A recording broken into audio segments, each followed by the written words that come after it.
కూర్మన్నపాలెంలో దొంగను పట్టుకున్న క్రైమ్ పోలీసులు. దువ్వాడ పరిసర ప్రాంతంలో 2-3 రోజుల పాటు ఇంటికి తాళం వేసి ఉంటే చాలు కన్నేస్తాడు. 1-2 రోజులు పరిశీలిస్తాడు. మధ్యాహ్నం లేదా అర్ధరాత్రి సమయంలో సునాయాసంగా పని ముగించేస్తాడు. 6 తులాల బంగారు ఆభరణాలు, 3.75 కిలోల వెండి సామాగ్రితో పాటు 2,10,000 రూపాయల నగదు దోచుకున్న పురాణ దొంగ చాకచక్యమిదే. మధ్యప్రదేశ్ రాష్ట్రానికి చెందిన తార్ గ్యాంగ్ను ఈ నెల 12వ తేదీన కూర్మన్నపాలెం మెయిన్ రోడ్లో అదుపులోకి తీసుకున్నారు. దీనికి సంబంధించిన వివరాలను Gajuwaka police station conference hall media సమావేశం నిర్వహించారు. ఈ సమావేశంలో crime ADCP Mohan Rao case వివరాలను వెల్లడిస్తూ Aganampudi Shivajinagar palace heights A1 block G7లో వినోద్ బాబు తన భార్యతో కలిసి నివాసం ఉంటున్నారన్నారు. వీరి వద్ద నుండి 6 తులాల బంగారాభరణాలు, 3.75 కేజీల వెండి సామాగ్రితో పాటు 2,10,000 రూపాయల నగదు స్వాధీనం చేసుకుని నేరస్తులను రిమాండ్కు తరలించడం జరిగిందని తెలిపారు.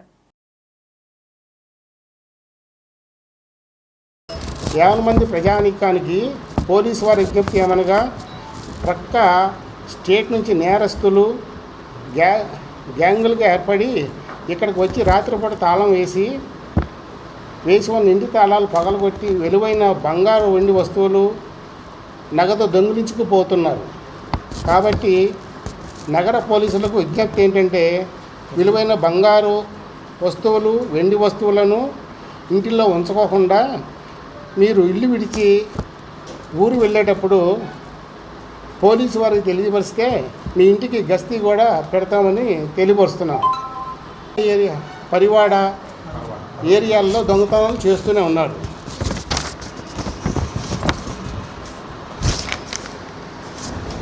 దాని మీద పరవాడ, గాజువాక ఏరియాల్లో 6 కేసులు ఉన్నాయి. గాజువాకలో 3 కేసులు, అలాగే పరవాడలో ఒక 3 కేసులు కట్టారు. దువ్వాడలో దీంట్లో 2 మొత్తం. దాని మీద ఇద్దరిని, ఒకరిని A2ని అరెస్ట్ చేశాం. దాని మీద మిగతా ముద్దాల గురించి అతను A2 అనే అతను సహదర్ తండ్రి మాన్సింగ్, వయసు 20 సంవత్సరాలు ఉన్నాయి. గురేడియా గ్రామం, తండా,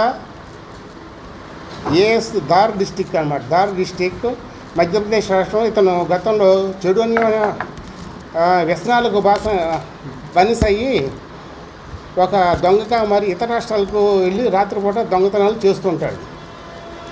దాని మీద కొట్టిపాటి లక్ష్మీనాయుడు గారు సుమారు 50 సంవత్సరాలు ఉంటాయి. ఆయన పాలకొండ, శ్రీకాకుళం జిల్లా.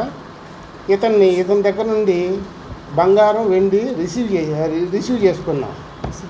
బంగారం గొలుసు, వితౌట్ లాకెట్, నల్లపూసలు వితౌట్ లాకెట్, అలాగే చెవిదిద్దులు 4 జతలు, సుమారు 6 తులాల బంగారం మరియు 3.75 కేజీలు వెండి వస్తువులని రికవరీ చేసుకోవడం జరిగింది.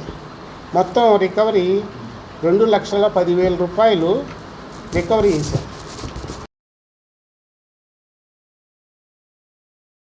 లో 2/11/2024 ఉదయం మాకు ఒక ఫిర్యాదు రావడం జరిగింది. అది ఫిర్యాదుదారుడు శివాజీనగర్ బ్లాక్ నెంబర్ Gలో ఆయన ఒక అపార్ట్మెంట్లో ఉంటున్నాడు. అయితే ఆయన వినోద్ బాబు అని చెప్పేసి స్టీల్ ప్లాంట్లో ఒక కేబుల్ వర్కర్గా పనిచేస్తుంటాడు. అయితే మనకి వాళ్ళు 16వ తేదీన వాళ్ళ అబ్బాయికి పిల్లలు పుట్టడం వల్ల నిమిత్తం అక్కడికి తిరుపతి వెళ్ళడం జరిగింది. అటు నుంచి వచ్చి చూసేసరికి వీళ్ళకి ఏదైతే ఇంటికి వచ్చేసరికి డోర్ పగలగొట్టబడి తాళం. అయితే ఇంట్లోకి వెళ్ళి చూడగానే ఈ వస్తువులన్నీ కూడా చంద్రవందరగా ఉన్నాయి. అది చూసేసరికి వాళ్ళ తోలక ఐటమ్స్ అని వెతుక్కుంటే ఒక 4 వెండి గ్లాసులు, అలాగే బంగారు ఆభరణాలు ఒక 6 తులాల వరకు కూడా పడడం జరిగింది.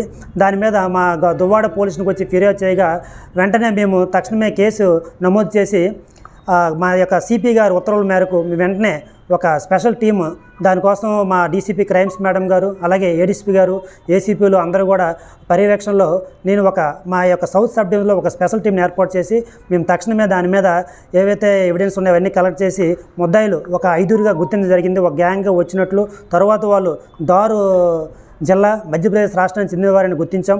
ఆ సమాచారం మేరగానే ఈరోజు ఉదయం 8 గంటలకి కోరమపాలెం జంక్షన్ దగ్గర ఒక నియర్ బై గోల్డ్ షాప్ దగ్గరలో ఇద్దరిని వ్యక్తులని మేము అనుమానాస్పదంగా గుర్తించి పట్టుకోవడం జరిగింది. వాళ్ళ తర్వాత వాళ్ళ దగ్గర ఉన్న బ్యాగులను చూస్తే ఇప్పుడు ఎవరైతే మధ్యప్రదేశ్ చెందిన దారు వ్యక్తి ఉన్నాడో ఆయన దగ్గర గోల్డ్ కొంత దొరికింది. అలాగే ఇంకొక వ్యక్తి దగ్గర ఇక్కడ లోకల్లో ఆయన ఉంటాడు. ఆయన దగ్గరికి యాక్చువల్గా కొంత బంగారం వెండి అమ్మని చెప్పడం జరిగింది. కాకపోతే ఆయన బయటికి దొంగ బంగారం కదా ఎక్కడైతే దొరికిపోతుందని చెప్పేసి ఆయన కూడా అమ్ముకుంటూ ఆయన ఇంట్లోనే పెట్టుకుంటారు. ఈరోజు ఆయన సపోర్ట్తో ఇద్దరు కలిసి బంగారం అమ్ముదాని ఉద్దేశంతో బయటకు వచ్చారు. అయితే ఆ క్రమంలోనే మాకు వచ్చిన ఇన్ఫర్మేషన్ మేరకు వాళ్ళిద్దరిని కూడా మేము కస్టడీలో తీసుకోవడం జరిగింది. అందులో ఒక ముద్దాయి దారు గ్యాంగ్ సంబంధించిన వాడు, అలాగే మిగిలిన నలుగురు కూడా ఇంకా ఇంతవరకు ఆచూకు దొరకలేదు. దానికోసం మన సిపి గారు ఉత్తర్వుల మేరకు ఒక స్పెషల్ టీంని దారు మధ్యప్రదేశ్ ఆల్రెడీ పంపించడం జరిగింది. వాళ్ళు కూడా మేము పట్టుకొని తెలియజేస్తాం. Thank you. ఇప్పుడు ఈ ప్రాపర్టీ 3 కేసుల్లో కూడా ఇంచుమించుగా మనకి 7 తులాల వరకు పోవడం జరిగింది. అందులో 6 తులాల బంగారం ఆల్రెడీ రికవర్ చేశాము. అలాగే 3.5 కేజీల వెండిని కూడా రికవర్ చేయడం జరిగింది. మిగిలిన ముద్దాయిలు దొరికినట్లయితే ఆ ప్రాపర్టీని కూడా మీకు రికవర్ చేయడం జరుగుతుంది. అమౌంట్ ఒక 20,000 రూపాయలు మనకి ముద్దాయి దగ్గర నుంచి జోబులో దొరికింది. ఎందుకంటే అంతకుముందు కొంత బంగారం దొంగిలించారు కదా, దాంట్లో వచ్చిన అమౌంట్ కొంత మనకి ఆ జోబులో దొరికింది. ఈ ప్రజలకి ఒకటే చెప్పుతుంది ఏంటంటే, ఏదైనా ఎప్పుడైనా సరే విలువైన వస్తువులను కానీ బంగారం కానీ అలాగే డబ్బును కానీ మీ ఇళ్లలో మీరు బయటికి వెళ్ళేటప్పుడు జాగ్రత్త పరచుకోవాలి.